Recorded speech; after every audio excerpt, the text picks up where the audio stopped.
देखिए, लालू प्रसाद यादव जी हम लोगों के लिए भगवान के जैसे हैं। जी जी। और लालू प्रसाद यादव जी का नारा तो हर जगह लगता है, चाहे वो उनके सपोर्टर्स हों या विपक्षी लोग हों। उनकी क्योंकि ब्लड प्रेशर तो उनको होता है, ब्लड प्रेशर हमेशा जाकर के दिल्ली चेक करवाते रहते हैं। हो सकता है वैसी कुछ बातें होंगी तो नहीं कर सकते हैं, लेकिन अगर आपको ऐसी तकलीफ है तो फिर हम यही कहेंगे कि भीड़ भाड़ में जाने से बचिए, ताकि अपने आप को भी सुरक्षित रखिए, लोग भी सुरक्षित। भाई साहब जी इस धरती पे कोई माई का लाल पैदल लिया है? जी जी। हमर समाज छोड़ के, जो 86% जो हमारे समाज है, उस समाज के छोड़ करके कोई दूसरा हमरा तंग कर दे।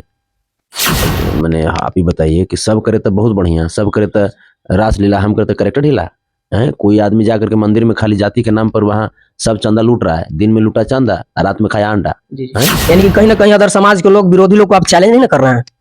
चैलेंज बराबरी को किया जाता है, ये सब गिदड़ों के चैलेंज कौन करेगा? कहा जा रहा है लोगों के द्वारा कि जहां भी संतोष रेणु यादव जाते हैं वहां एक खौफ जैसा माहौल उत्पन्न हो जाता है। आखिर क्यों ऐसा होता है कि जहां आप जाते हैं वहां देखो तूफान जैसा माहौल बन जाता है? कुछ लोगों का कहना है कि मधेपुरा कार्यक्रम के दौरान पप्पू यादव माइक फेंक कर चले जाते हैं। वहां पे वजह ये होती है कि कुछ लोग का कहना है कि लालू यादव का नारा लग रहा था, इसके वजह से गुस्सा कर माइक फेंक कर चले जाते हैं। और उसी मंच पे आप उपस्थित हैं, तो मैं आपसे जानने का प्रयास करूंगा कि आखिर हकीकत बात थी क्या? जी हाँ दोस्तों, नमस्कार। आज हम सबों के बीच में यदुवंशी सेना के अध्यक्ष सुर्खियों में बने रहते हैं सोशल मीडिया पे आज के डेट में।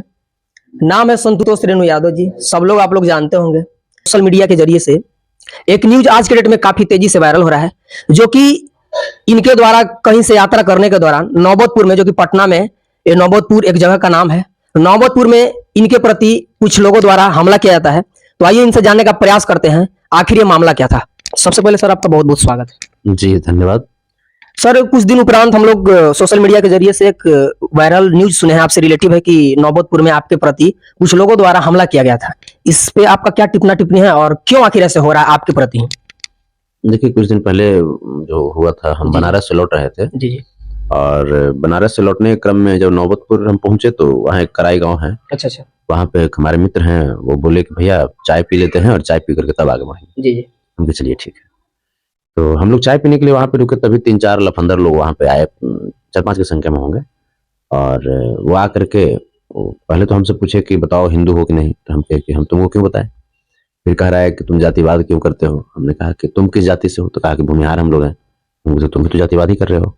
फिर उसके बाद कहा कि तुम भीम डीम बहुत करते हो। हम कही गलत बात है, ऐसा तुम नहीं कर सकते हो। बाबा साहब भीमराव अम्बेडकर एक प्रेरणा है, एक स्तंभ है, और उन्हीं द्वारा लिखित संविधान के तहत ही हम कुछ कर पाते हैं, तुम कुछ कर पा रहे हो।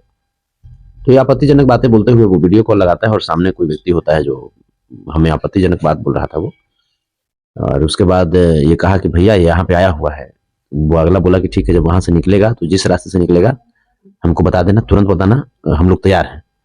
तो अनहोनी घटना करने का प्रयास कर रहा था। जी जी। हाँ, लेकिन भाई जब एक कहावत है जी जी कि जेकर श्याम न बिगाड़ी ओकर के बिगाड़ी। बिल्कुल बिल्कुल। तो हम लोग माधव के आशीर्वाद से हम लोग चलते रहते हैं, और गरीब गुरबों, वंचितों, शोषितों जो कि हमारे परिवार हैं, जी जी, चाहे वो जिस धर्म के हों, जिस जाति के हों, बिल्कुल बिल्कुल, उनकी बात हम लोग करते रहते हैं, उनके हक और हुकूक के लिए आवाज उठाते रहते हैं। फिर जानिएगा भैया, आपसे बेहतर कौन जान सकता है। वो लोग बता रहा है तो हम सोचे कि चलिए भैया के पास से सवाल रखते हैं, आखिर बात है क्या, क्योंकि आपसे बेहतर तो कोई जान सकता नहीं, क्योंकि घटना घटित आपके साथ हुआ है। तो जाकर के उससे पूछिएगा, नहीं सवाल हमरा थोड़ा पूछिएगा। अब कौन क्या बोल रहा है उससे जाकर के पूछिए। अब हम हमरा से पूछिएगा जेकर न मुंह है न पहुंच, और वो सवाल हमरा से क्या पूछिएगा। तो कहीं ना कहीं कहने का मतलब है कि आपका भी इस बात से लेकर छवि धूमिल होती है। कहीं ना कहीं जो लोग अगर आपका सच्चाई नहीं जान पाएंगे तो कहीं ना कहीं वो भी समझेंगे कि हो सकता है कि कहीं। अरे भाई साहब जी, धरती पे कोई माई का लाल पैदल लिया है? जी जी। हमारे समाज छोड़ के, जो 86% जो हमारे समाज है, उस समाज के छोड़ करके कोई दूसरा हमरा तंग कर दे। हमको जब अगर कोई आदमी परेशान करने का सोचता भी है ना, तो 86% हमारे लिए ढाल बनकर खड़े हो जाते हैं। यानी कि कहीं ना कहीं अदर समाज के लोग, विरोधी लोग को आप चैलेंज नहीं ना कर रहे हैं? चैलेंज बराबरी को किया जाता है, ये सब गिदड़ों के चैलेंज कौन करेगा? आप किनको गिदड़ बोल रहे हैं? किनको बोल रहे हैं सब समझ रहे हैं, पब्लिक कहने की जरूरत है। अच्छा, उस यूट्यूबर को आप क्या कहना चाहेंगे जो कि किसी व्यक्तित्व के छवि धूमिल करने की कोशिश करते हैं और गलत न्यूज परोसते हैं जनता लोग के बीच में? देखिए, वो बेचारा किसी भी तरीके से अपने घर के पर्दा हेतु वो कमा खा रहे हैं, जी जी, अपने घर की इज्जत को ढांकने के लिए। जी जी। हमारा ही नाम लेकर के 2 पैसा कमा रहे हैं, कोई बात नहीं, अपना घर की इज्जत ढांके, उनके घर की इज्जत का हम सम्मान करते हैं। कल भी एक आम सभा था, जो कि बैठक था, जिसमें कार्यक्रम के दौरान तमाम बिहार के नेता वहां मौजूद थे, जो कि मधेपुरा बिहार के एक प्राचीन जिला है। उसी जिला में एक कार्यक्रम था। उस कार्यक्रम के दौरान संतोष रेणु यादव, आप भी वहां पे उपस्थित थे, और कहा जा रहा लोगों के द्वारा कि जहां भी संतोष रेणु यादव जाते हैं वहां एक खौफ जैसा माहौल उत्पन्न हो जाता है। आखिर क्यों ऐसा होता है कि जहां आप जाते हैं वहां देखो तूफान जैसा माहौल बन जाता है? देखिए, वहां पे खौफ और प्रेम दोनों होता है। अच्छा जो मनवादी लोग हैं, जो सामंतवादी लोग हैं, उसके मन में खौफ आ जाता है कि भाई आ गया है, अब जगा देगा सब समाज को। अच्छा और प्रेम उमड़ पड़ता है जो हमारे अपने लोग हैं, जो यादव समाज के लोग हैं, जो बैकवर्ड समाज के लोग हैं, SC ST समाज के लोग हैं, या माइनॉरिटी समाज के लोग हैं। जी जी इन लोगों में एक प्रेम का लॉ चल पड़ता है। जी। इन लोगों को लगता है कि हमारा भाई आ गया, वो हमारी बात करेगा। तो हम गए थे वहां से पहले, मधेपुरा जाने से पहले सुपौल में हमने डॉक्टर राम मनोहर लोहिया जी की प्रतिमा पे माल्यार्पण भी किया। जी जी उसके बाद हम BP मंडल जी की धरती, कोसी के मधेपुरा की धरती पे हमने जो अखिल भारत वर्षीय यदुवंशी महासभा का कार्यक्रम था, उसको संबोधित भी किया। जी जी तमाम लोग आए हुए थे। मंत्री की बात करें या नेता की बात करें तो श्याम रजक जी आए हुए थे, पप्पू यादव जी आए हुए थे, उत्तर प्रदेश से श्याम सिंह यादव जी आए हुए थे, जी जी विनोद कुमार यादवेंदु विधायक जी आए हुए थे, जी। यादवेंदु यादव आए हुए थे विधायक जी। अच्छा अच्छा तो बहुत बहुत सारे, अब तो उतना नामों हमारा नहीं याद है, लेकिन बहुत सारे लोग आए हुए थे। कुछ लोगों का कहना है कि मधेपुरा कार्यक्रम के दौरान पप्पू यादव माइक फेंक कर चले जाते हैं। वहां पे वजह ये होती है कि कुछ लोग का कहना है कि लालू यादव का नारा लग रहा था, इसके वजह से गुस्सा कर वो माइक फेंक कर चले जाते हैं। और उसी मंच पे आप उपस्थित हैं, तो मैं आपसे जानने का प्रयास करूंगा कि आखिर हकीकत बात थी क्या?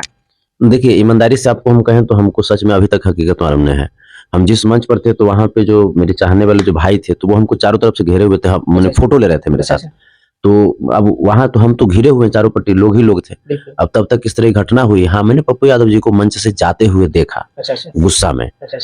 फिर उसके बाद हमको पता चला कि माइक फेंक करके से चले गए, शायद लालू जी का नारा लगाया गया। तो भाई देखिए, लालू प्रसाद यादव जी हम लोगों के लिए भगवान के जैसे हैं। जी जी और लालू प्रसाद यादव जी का नारा तो हर जगह लगता है, चाहे वो उनके सपोर्टर्स हों या विपक्षी लोग हों। देखते हैं लालू प्रसाद यादव का नारा लगाते लगाते कितना नेता जो है विधायक बन गया दूसरा पार्टी में जाके, कितना सांसद बन गया, कितना मंत्री बन गया। अरे तो लालू जी का नारा तो लगवे ना करेगा। और ऐसा नहीं, पप्पू जी भी लालू जी का सम्मान करते हैं। आदरणीय पप्पू जी भी गार्जियन लायक हैं, हमारे गार्जियन तुल्य हैं, वो भी बहुत समय सम्मान करते हुए देखे गए। लेकिन अब क्या बातें थी इसके अंदर की बातें, ये हमको समझ में नहीं आया। हो सकता है कि क्योंकि ब्लड प्रेशर तो उनको होता है, ब्लड प्रेशर हमेशा जाकर के दिल्ली चेक करवाते रहते हैं।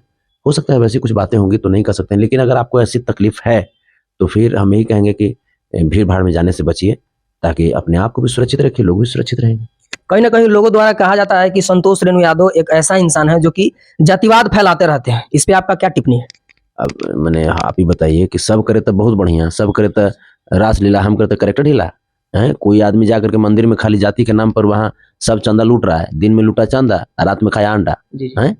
हमने सब मैंने अपन, जब हमको जिस जाति में तुमने डाला, जिस जाति में तुमने रखा, हम उस जाति को अपना मानते हैं।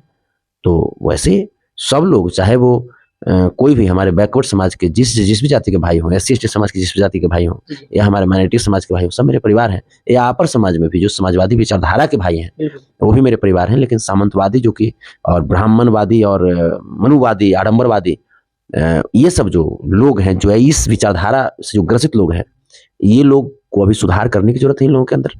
और रही बात कि जिस भी जाति के लोग हों, आपके अंदर समाजवाद की लौ नहीं है, तो फिर ये फिर उचित नहीं है। इंसान बनिए।